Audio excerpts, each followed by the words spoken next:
أعوذ بالله من الشيطان الرجيم. بسم الله الرحمن الرحيم. إذا جاء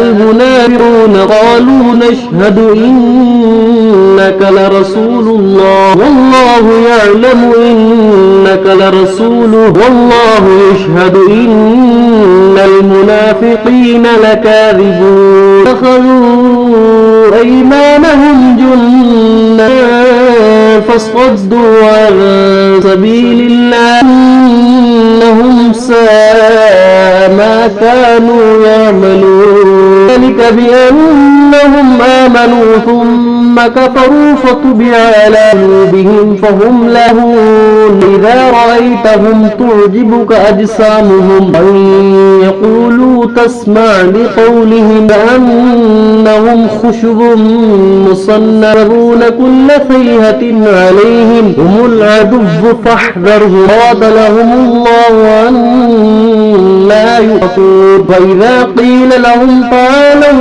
يستغفر لكم رسول الله لووا رؤوسهم ورأيتهم يصدون وهم مستكبرون. سواء عليهم أستغفرت لهم أم لم تستغفر لهم لن يغفر الله لهم إن الله لا يهدي القوم الفاسقين. هم الذين يقولون لا تنفقوا على من عند رسول الله حتى ينفضوا ولله خزائن السماوات والأرض ولكن المنافقين لا يفقهون.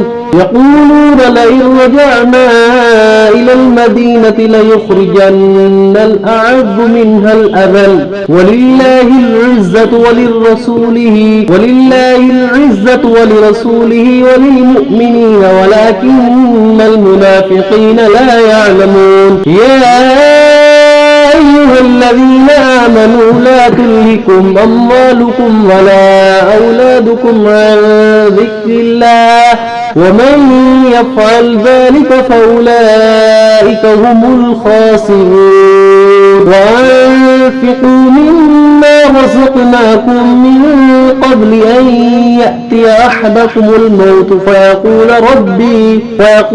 رب لولا أخرتني إلى أجل قريب فأصدق وأكن من الصالحين ولن يؤخر الله نفسا إذا جاء أجلها والله خبير بما تعملون. صدق الله العظيم.